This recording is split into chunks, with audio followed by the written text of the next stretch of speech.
नमस्कार विद्यार्थी मित्रांनो, मी श्री विलास यश टाले, राज्यशास्त्र विभाग, कला महाविद्यालय बुलढाणा। आजचा आपला अध्यापनाचा विषय आहे भारताच्या संविधान निर्मितीची प्रक्रिया, making process of the Indian constitution. भारताला दुसऱ्या महायुद्धानंतर स्वातंत्र्य देण्याच्या संदर्भात इंग्लंडमध्ये पार्लमेंटमधील ठराव पारित झाल्याच्या नंतर संविधान निर्मितीच्या प्रक्रियेला खऱ्या अर्थानं सुरुवात झाली। कारण भारत हा ब्रिटिश महासत्तेचा एक भाग म्हणून त्यावेळी जगात ओळखला जात होता। ब्रिटिशांची सत्ता समाप्त करायची असेल तर आणि नवीन स्वकीय सत्ता स्थापन करायची असेल तर आपल्याला आपल्या भारताचं संविधान निर्माण करणं गरजेचं होतं।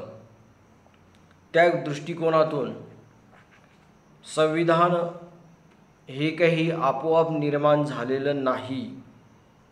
या संविधान निर्मितीच्या बऱ्याच प्रक्रिया संविधान निर्माण होण्याच्या अगोदर घडून आल्या आणि म्हणून प्रामुख्याने संविधानाचा अभ्यास करण्याच्या अगोदर भारताच्या संविधान निर्मितीची प्रक्रिया कशी झाली हे अभ्यासणं गरजेचं असते। संविधान निर्मितीच्या वेळी जगातील इतर संविधानाचा अभ्यास करत असताना आणि त्या संविधानातील चांगल्या तत्वाचा समावेश भारतीय संविधानात कसा होईल यावर त्यावेळी खऱ्या अर्थाने विचार केला गेला आणि म्हणून England, America, Canada, Ireland, Russia, दक्षिण आफ्रिका, फ्रान्स, जर्मनी या देशाच्या संविधानात ज्या तरतुदी भारतीय परिस्थितीला उपयुक्त होत्या, अनुकूल होत्या, भारतातील प्रश्न सोडविण्यास समर्थ वाटत होत्या, त्या सर्व तरतुदी जशास तशा न स्वीकारता त्यामध्ये अपेक्षेप्रमाणे बदल करणे हे अनिवार्य होते। आणि म्हणून या संदर्भात भारतीय घटनेचे शिल्पकार डॉक्टर बाबासाहेब आंबेडकर यांनी त्यावेळी अशी भूमिका मांडली होती की संविधानकर्त्यांनी अन्य देशातील संविधानातील सर्वोत्तम भाग एकत्र केले आहे। म्हणजे या वाक्यावरून भारत देशाचं संविधान हे कोण्या एका देशाच्या संविधानावर पूर्णपणे अवलंबून नाही, अनेक देशातील संविधानातील अनेक महत्त्वाच्या तरतुदी आपल्या संविधानात आणण्यात आलेल्या आहेत। भारताचं संविधान कसं असावं यासाठी 1922 साली महात्मा गांधी यांनी यंग इंडियामध्ये भारताचे स्वराज्य ही ब्रिटिश संसदेने दिलेली भेटवस्तू असणार नाही अशा प्रकारचं स्टेटमेंट केलेलं होतं। संसदेच्या कायद्याद्वारे जरी त्यावर शिक्कामोर्तब होणार असले तरी सुद्धा मुळात त्या संविधानामध्ये भारतीय जनतेच्या इच्छेचं, भारतीय जनतेच्या आकांक्षाचं प्रतिबिंब हे संविधानात असायला पाहिजे अशा प्रकारची भूमिका त्यावेळी मांडण्यात आली। 1924 मध्ये सुद्धा मोतीलाल नेहरू यांनी केंद्रीय विधिमंडळात, म्हणजे त्यावेळेचं जे केंद्रीय विधिमंडळ निर्माण झालेलं होतं त्या केंद्रीय विधिमंडळामुळे भारतीयांसाठी एक संविधान असावं अशा प्रकारची एक मागणी त्यावेळी समोर ठेवली होती। 1927च्या काँग्रेसच्या वार्षिक अधिवेशनात सुद्धा काँग्रेस कार्यकारिणीने भारतासाठी संविधानाचा आराखडा तयार करावा अशा प्रकारची मागणी केली होती। 1928 मध्ये पुन्हा मोतीलाल नेहरू यांच्या अध्यक्षतेखाली भारताच्या संविधानाची मूलतत्वे निश्चित करण्यासाठी एक समिती स्थापन करण्यात आली होती. भारताचे संविधान निर्माण करण्यासाठी भारतीयांनी केलेला हा पहिला प्रयोग होता.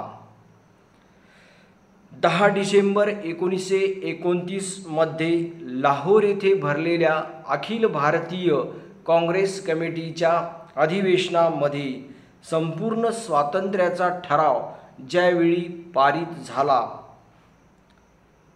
त्यानुसार त्यावर 1933 मध्ये पंडित जवाहरलाल नेहरूंनी भारतासाठी एक प्रातिनिधिक घटना समिती असावी असे मत व्यक्त केले होते.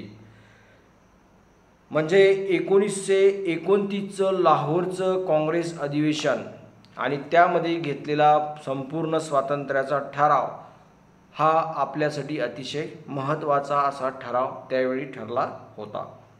त्याचं महत्त्व काय आहे हे पुढे येणाऱ्या अभ्यासक्रमात आपल्याला निश्चितच माहिती पडेल. 1934 मध्ये अखिल भारतीय काँग्रेस कमिटीच्या पाटणा येथे झालेल्या एका सभेत एका ठरावाद्वारे संविधान सभेने तयार केलेल्या संविधानातूनच खऱ्या अर्थाने लोकशाही निर्माण होऊ शकते अशा प्रकारची भावना किंवा अशा प्रकारचं मत आणि या मताचा पुनर्विचार करण्यात आला.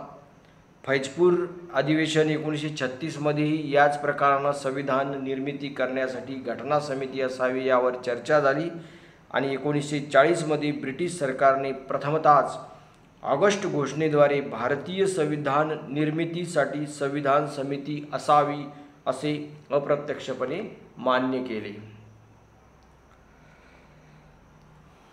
यामध्ये भारताला स्वातंत्र्य देण्याच्या उद्देशाने एक महत्त्वाचं पाऊल म्हणजे कॅबिनेट मिशन योजना. या कॅबिनेट मिशन योजना म्हणजे कॅबिनेट मिशन प्लॅन काय आहे हे आपल्याला या ठिकाणी पाहायचं आहे. ज्यावेळी 1942 मध्ये महात्मा गांधींनी चले जाव आंदोलन पुकारलं त्यावेळी भारतामध्ये अशांततेची परिस्थिती निर्माण झाली. दुसऱ्या महायुद्धाची समाप्ती, इंग्लंडमधील सार्वत्रिक निवडणुका, या निवडणुकीत विन्स्टन चर्चिल नावाचा जे पंतप्रधान होते आणि त्यांचा हुजूर पक्ष यांचा पराभव, क्लेमेंट ॲटली यांच्या नेतृत्वात मजूर पक्षाचे सरकार सत्तारूढ आणि ॲटली यांची पंतप्रधान म्हणून नियुक्ती आणि त्यांच्यामार्फत भारताच्या स्वातंत्र्याची समस्या किंवा भारताच्या स्वातंत्र्याचा प्रश्न सोडविण्यासाठी त्यांनी एक तीन मंत्र्याची कमिटी किंवा 3 मंत्र्याची एक सदस्य समिती निर्माण केली. त्या 3 मंत्र्यांच्या सदस्य समितीलाच कॅबिनेट मिशन हे नामविधान प्राप्त झालं. यामध्ये lord Pethick Lawrence, sir Stafford Cripps, A.V. Alexander या तिघांचं हे मंत्रिमंडळ आहे. ये 3 मंत्री सामूहिकपणे भारताच्या स्वातंत्र्याच्या प्रस्तावाचा विचार करण्यासाठी मार्च 1946 मध्ये भारतात आगमित झालं. चर्चा विचारविनिमय करून 16 मे 1946 मध्ये त्यांनी जी योजना प्रस्तुत केली त्यालाच कॅबिनेट मिशन योजना असे म्हणतात. आणि या कॅबिनेट मिशन योजनेच्या नुसार जुलै 1946 मध्ये भारतीय संविधान समितीच्या निवडणुका झाल्या. या संविधान समितीमध्ये 389 सदस्य संख्या निश्चित करण्यात आली. यामध्ये त्यावेळचा मूळ काँग्रेस पक्ष, या पक्षाचे 208 सदस्य. दुसरा महत्त्वाचा पक्ष होता तो म्हणजे मुस्लिम लीग. मुस्लिम लीगचे 73 सदस्य. त्यावेळी भारतामध्ये छोटे मोठे संस्थानिक होते, त्या संस्थानिकाचे 93 सदस्य आणि अपक्ष व इतर 15. अशा पद्धतीनं या संविधान समितीची निवडणूक पार पडली आणि त्या माध्यमातून संविधान समितीमध्ये एकूण 389 सदस्य निवडून आले आणि त्या 389 सदस्यांना भारतासाठी एक अत्युच्च दर्जाचं असं संविधान निर्माण करायचं आहे असं त्यावेळी सांगण्यात आलं. परंतु या कार्याला साहजिकच गालबोट लागणं गरजेचं होतं, कारण अतिशय महत्त्वाचं हे कार्य होतं. तर त्यामध्ये काय अडथळे आले, कशा समस्या उद्भवल्या, याचा सुद्धा आपल्याला या ठिकाणी विचार करायचा आहे. या संविधान सभेचं स्वरूप जर आपण अभ्यासलं तर दिनांक 9 डिसेंबर 1946 मध्ये या समितीची म्हणजे घटना समितीची पहिली बैठक भरली आणि या बैठकीमध्ये वयाने ज्येष्ठ असलेले डॉक्टर सच्चिदानंद सिन्हा यांची संविधान समितीचे हंगामी अध्यक्ष म्हणून नियुक्ती करण्यात आली. यावेळी या बैठकीवर मुस्लिम लीगचे जे काही सदस्य होते म्हणजे 73 मुस्लिम लीगच्या सदस्यांनी त्या ठिकाणी बहिष्कार टाकला आणि त्यामुळे या बैठकीला फक्त 207 सदस्य उपस्थित राहिले. 14 ऑगस्ट 1947 ला पाकिस्तान स्वातंत्र्य झाल्यानंतर संविधान समितीमधील काँग्रेसचे 82% सभासद त्यावेळी त्या ठिकाणी फक्त राहिले होते. म्हणजे जरा वेगळ्या दृष्टिकोनातून जर विचार केला तर संविधान समितीसाठी जी निवडणूक झाली त्या निवडणुकीमध्येच खऱ्या अर्थाने पाकिस्तान वेगळा होणार, भारताचे 2 तुकडे होणार हे त्यावेळी निश्चित झालं. कारण मुस्लिम लीगच्या सदस्यांनी आपल्या डोक्यात पूर्णपणे असं पकडून धरलं की आपल्याला या संविधान समितीमध्ये कोणत्याही कंडिशनमध्ये काम करायचं नाही, आपल्याला यामधून बाहेर पडायचं. जर संविधान समितीला आपण सपोर्ट केला तर आपला जी काही मागणी आहे पाकिस्तान वेगळा ही मागणी पूर्ण होणार नाही आणि त्याच दृष्टिकोनातून त्याच वेळी त्यांनी पावलं उचलायला सुरुवात केली आणि या 73 सदस्यांनी साहजिकच घटना समितीच्या बैठकीवर पहिल्याच बैठकीवर बहिष्कार टाकला. या संविधान समितीमध्ये अतिशय महत्त्वाचे दिग्गज म्हटल्यापेक्षा विद्वत्त पुरुष, महापुरुष ज्यांचा आज आपल्याला सर्वार्थाने अभिमान आहे असे डॉक्टर बाबासाहेब आंबेडकर, हृदयनाथ कुंजरू, अल्लादी कृष्णस्वामी अय्यर, के.एम. मुंशी, श्यामाप्रसाद मुखर्जी, सच्चिदानंद सिन्हा, डॉक्टर सर्वपल्ली राधाकृष्णन, एम.आर. जयकर अशा अनुभवी व्यक्तींना मुद्दामून काँग्रेसने संविधान समितीत निवडून आणले होते. बी.एन. राव हे संविधान समितीचे सल्लागार म्हणून त्यावेळी नियुक्त करण्यात आले होते. या संविधान समितीच्या कार्याचा जर विचार केला तर पहिली बैठक आपण पाहिलेली आहे की 9 डिसेंबर 1946 ते 23 डिसेंबर 1946 पर्यंत पहिली बैठक झाली. ही बैठक नवी दिल्ली येथील सभागृहात पार पडली. हे सभागृह सध्या सेंट्रल हॉल या नावाने प्रसिद्ध आहे. सभेचे अस्थायी अध्यक्ष डॉक्टर सच्चिदानंद सिन्हा,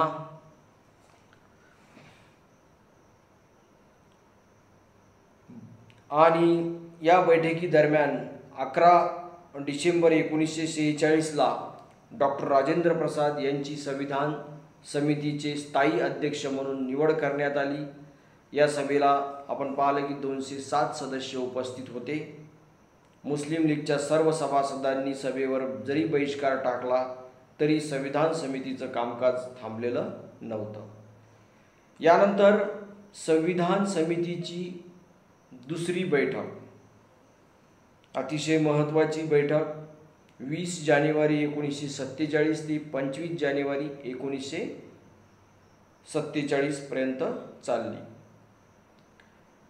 या दुसऱ्या बैठकीमध्ये संविधान निर्माण करण्यासाठी एकूण 22 समित्यांची नेमणूक किंवा नियोजन करण्यात आले. यापैकी 10 समित्या कार्यपद्धती व्यवहार विषयक होत्या, 12 समित्या विशिष्ट कार्याच्या जबाबदारीसाठी होत्या. उदाहरणार्थ मसुदा समिती असेल, मूलभूत हक्क समिती असेल इत्यादी. आणि इतर समित्या म्हणजे प्रत्येक समित्याला त्यांच्या नावानुसार या ठिकाणी काम देण्याचं योजना मान्य करण्यात आली. कार्यपद्धती विषयक समिती असेल त्यामध्ये सुकाणू समिती, गृह समिती, हिंदी भाषांतर समिती, उर्दू भाषांतर समिती, वित्त आणि स्टाफ समिती, वृत्तपत्रे प्रेक्षागृह समिती, 1947च्या भारतीय स्वातंत्र्य कायद्याच्या परिणामकारकतेची समिती, ऑर्डर ऑफ बिझनेस कमिटी, अधिकारपत्र समिती आणि दुसरा जो भाग आहे विशिष्ट व्यवहाराबाबत समित्या, त्यामध्ये मसुदा समिती आहे. त्या मसुदा समितीचे अध्यक्ष डॉक्टर B.R. आंबेडकर म्हणजे डॉक्टर बाबासाहेब आंबेडकर हे होते आणि त्यांचे इतर सदस्य त्यामध्ये त्यांना काम करण्यासाठी सहकारी म्हणून दिलेले होते. तसेच संस्थानासोबत वाटाघाटी करणारी सुद्धा एक समिती होती. त्या समितीचे अध्यक्ष डॉक्टर राजेंद्र प्रसाद हे होते. मुख्य प्रशासकाच्या प्रांतावरील समितीसुद्धा होत्या. संघराज्य घटना समितीसुद्धा होती. प्रांतीय संविधान समिती, भाषिक प्रांतावरील समिती, केंद्र अधिकार समिती, सर्वोच्च न्यायालयाबाबत तदर्थ समिती, मूलभूत हक्क आणि अल्पसंख्याकाबाबत समिती, अशा प्रकारच्या 22 समित्यांच्या नियोजन किंवा आराखडा हा दुसऱ्या बैठकीमध्ये संमत करण्यात आला आणि प्रत्येक सदस्याला म्हणजे एकूण 207 सदस्यापैकी 22 सदस्यांना 22 कमिटीवर अध्यक्ष म्हणून स्थान देण्यात आलं. त्यांनी त्यांच्या समितीच्या कार्याचा लेखाजोखा एकत्रित करावा, कार्याचा आढावा घ्यावा आणि त्या समितीला मार्गदर्शन करून आपल्याला नेमून दिलेलं काम हे पूर्णपणे करण्याचा यशस्वी प्रयत्न करावा असं दुसऱ्या बैठकीमध्ये ठरलं.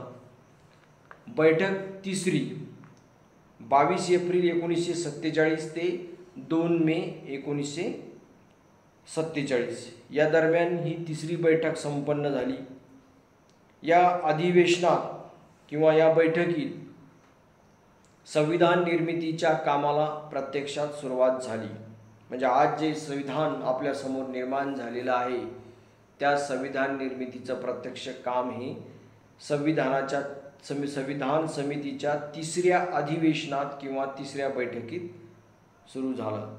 28 एप्रिल 1947ला संघ सरकार अधिकार समितीचा अहवाल पंडित नेहरूंनी सभागृहात सादर केला. संविधान निर्मितीच्या प्रत्यक्ष कामाला सुरुवात झाल्यामुळे संघ शासन समिती, प्रांत समिती, अल्पसंख्याक समिती या समित्याचे सुद्धा या अधिवेशनात अहवाल सादर करण्यात आले. यानंतर संविधान समितीची चौथी बैठक 14 जुलै 1947 ते 31 जुलै 1947 या दरम्यान चौथी बैठक संपन्न झाली.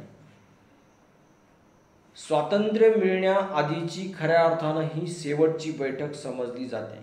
आपण जर तारखेचं अवलोकन केलं तर 14 जुलै 1947 ते 31 जुलै 1947 आणि भारताला स्वातंत्र्य मिळालं ते 15 ऑगस्ट 1947. म्हणजे हे जे संविधान समितीचं अधिवेशन आहे, कोणतं क्रमांक 4चं संविधान समितीचं अधिवेशन, हे स्वातंत्र्य मिळण्या अगोदरचं शेवटचं अधिवेशन. यानंतर जी काही अधिवेशनं झालेली आहेत ती स्वातंत्र्य प्राप्तीच्या नंतर म्हणजे 15 ऑगस्ट नंतर झालेली आहेत आणि म्हणून त्याला स्वातंत्र्य मिळण्याआधीची शेवटची बैठक किंवा शेवटचं अधिवेशन आपण या ठिकाणी संबोधलेलं आहे. या बैठकीमध्ये विविध समित्यांच्या अहवालावर चर्चा झाली. म्हणजे आपण पाहिलं की ज्या 22 समित्या निर्माण करण्यात आलेल्या होत्या त्या 22 समित्यांनी जे जे काही काम विषयवार काम हाती घेतलं होतं त्या सर्व अहवालावर या अधिवेशनामध्ये चर्चा झाली. आणि सर्वात महत्त्वाचं म्हणजे या 4थ्या बैठकीमध्ये राष्ट्रध्वजाला मान्यता प्रदान करण्यात आली. जो भारताचा राष्ट्रध्वज आहे, तिरंगा ध्वज, ज्याचा तुम्हा आम्हाला सर्वांना अभिमान आहे, त्या तिरंगा ध्वजामध्ये कोणते रंग असावेत, त्यामध्ये काय काय असावं, त्याची लांबी, रुंदी वगैरे वगैरे ज्या काही बाबी आहेत त्या सर्व बाबींना म्हणजे राष्ट्रध्वजाला संपूर्णपणे मान्यता देण्याचं काम या 4थ्या बैठकीमध्ये संपन्न करण्यात आलं.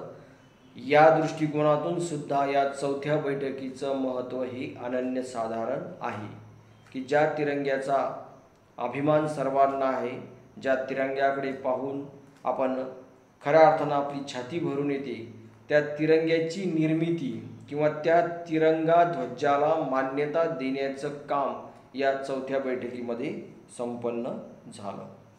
यानंतर 14 ऑगस्ट 1947 ते 30 ऑगस्ट 1947 दरम्यान संविधान समितीची 5वी बैठक संपन्न झाली. या 5व्या बैठकीमध्ये 29 ऑगस्ट मसुदा समितीची स्थापना करण्यात आली. अतिशय महत्त्वाचा हा दिवस. मसुदा समिती म्हणजे drafting committee. Drafting committee means म्हणजे लिहिण्याचं काम करणारी समिती. ज्या समितीला संविधान हे पूर्णपणे आपल्या हस्ताक्षरात पहिल्यांदा लिहून काढायचं होतं. म्हणजे संविधान लिहिण्याचा सर्वोच्च सन्मान ज्या समितीला मिळणार होता त्या समितीची स्थापना ही खऱ्या अर्थानं 29 ऑगस्ट 1947 झाली. या मसुदा समितीचे अध्यक्ष भारतीय घटनेचे शिल्पकार डॉक्टर बाबासाहेब आंबेडकर हे होते आणि त्यामध्ये इतर काही सदस्य सुद्धा होते.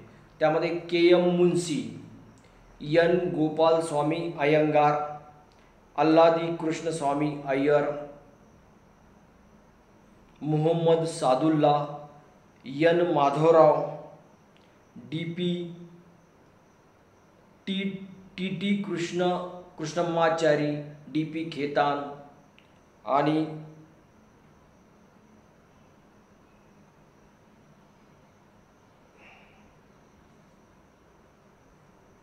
मित्तर या सदस्यांचा या समितीमध्ये समावेश होता.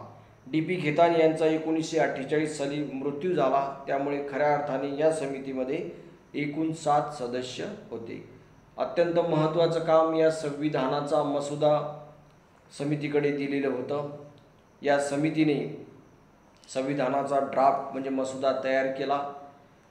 21 फेब्रुवारी 1948ला संविधानाचा मसुदा संविधान समितीकडे पाठविला आणि ड्राफ्ट रिपोर्ट म्हणजे मसुदा त्यावेळी प्रकाशित करण्यात आला आणि 8 महिन्याच्या कालावधीत भारतीय जनतेकडून 7,653 सूचना आल्या. त्यापैकी 2,473 सूचनांवर संविधान समितीत खऱ्या अर्थानं चर्चा झाली. म्हणजे जी 6वी बैठक आहे त्या 6व्या बैठकीमध्ये मसुदा समितीकडून प्रसिद्ध केलेला ड्राफ्ट रिपोर्ट म्हणजे संविधानाचा कच्चा आराखडा प्रकाशित करण्यात आला। हा प्रकाशित झाल्याच्या नंतर संपूर्ण भारतातून म्हणजे भारतीय जनतेकडून त्या मसुदा समितीचा अभ्यास केल्याच्या नंतर 7,653 सूचना आल्या आणि 2,473 सूचनांवर त्या ठिकाणी प्रत्यक्ष चर्चा झाली। यानंतर 7वी बैठक 4 नोव्हेंबर 1948 ते 13 डिसेंबर 1948 आणि 27 डिसेंबर 1948 ते 7 जानेवारी 1949 अशा 2 टप्प्यामध्ये ही 7वी बैठक किंवा हे 7वं अधिवेशन संपन्न झालं। यामध्ये फक्त जो काही संविधानाचा ड्राफ्ट प्रकाशित झालेला होता आणि ज्या काही सूचना विद्वानांकडून किंवा त्या विषयामध्ये इंटरेस्ट आणि नॉलेज असलेल्या लोकांकडून ज्या सूचना संविधान समितीला प्राप्त झाल्या होत्या त्या सूचनांवर अहवाल किंवा सूचनांवर चर्चा एवढंच काम या 7व्या बैठकीमध्ये संपन्न झालं। म्हणजे फक्त संविधानाच्या मसुद्यावर चर्चा आणि चर्चा एवढं काम या 7व्या बैठकीमध्ये संपन्न झालं। त्यानंतर 8वी बैठक ही 16 मे ते 16 जून 1949ला संपन्न झाली। त्यानंतर 9वी बैठक 30 जुलै ते 18 सप्टेंबर 1949 आणि 10वी बैठक 6 ऑक्टोबर ते 17 ऑक्टोबर 1949ला संपन्न झाली आणि शेवटची 11वी बैठक ही 14 नोव्हेंबर ते 26 नोव्हेंबर 1949ला संपन्न झाली।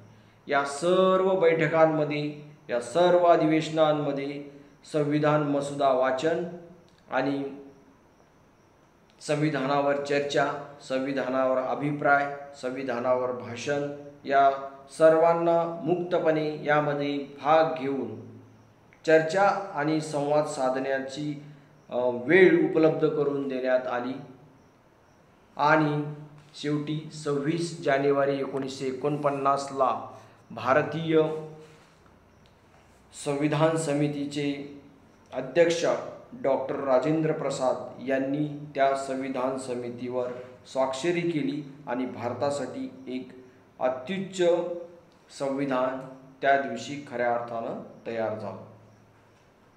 कोणता? 26 नोव्हेंबर 1949 हा दिवस भारतीयांसाठी अतिशय महत्त्वाचा दिवस आहे आणि खऱ्या अर्थानं त्या दिवशी संविधानावर चर्चा करण्यात आली। विद्यार्थी मित्रांनो, अशा पद्धतीनं भारताच्या संविधान समितीच्या माध्यमातून संविधान निर्मितीची प्रक्रिया यावेळी पार पाडण्यात आली। संविधान हे अतिशय महत्त्वाचं दालन भारतीयांसाठी यावेळी उपलब्धीसाठी निर्माण झालं। हे संविधान खऱ्या अर्थानं निर्माण करण्यात डॉक्टर बाबासाहेब आंबेडकर यांचा मोलाचा वाटा होता। डॉक्टर बाबासाहेब आंबेडकर त्यावेळी म्हणाले की आम्ही एक लोकशाही प्रधान संविधान तयार केले आहे। अनेक चांगल्या गोष्टी संविधानात लिहिणे शक्य झाल्या नसल्या तरी त्या चांगल्या पायंडे पाडून साध्य कराव्या लागतील। आम्ही तशी क्षमतासुद्धा दाखवू आणि तसे पायंडे पाडू अशी आशा मला वाटते आणि ती आशा पूर्ण करण्यास राज्यकर्ते आणि नागरिक यांनी प्रामाणिक कर्तव्य करण्याची गरज आहे अशा प्रकारचा संदेश या महामानवानं त्यावेळी आपल्याला दिला आहे। हे संविधान ज्यावेळी प्रत्यक्ष अंमलात आलं आणि आजही आपण पाहत आहोत की या संविधानाचा जो दर्जा आहे तो अतिशय महत्त्वाचा आहे। या संविधानाच्या माध्यमातून खऱ्या अर्थानं जर देशाचा कारभार केला तर सामाजिक न्यायापासून कोणीही वंचित राहणार नाही। अगदी तळागाळातील लोकांपर्यंत खऱ्या अर्थानं सेवा पोहोचविण्याचं काम सरकारी यंत्रणांकडून होईल हेच या ठिकाणी खऱ्या अर्थानं सांगू इच्छितो। या ठिकाणी थांबूया। आपण आम्हाला ऐकून घेतलं त्याबद्दल सर्वांचे धन्यवाद। जय हिंद।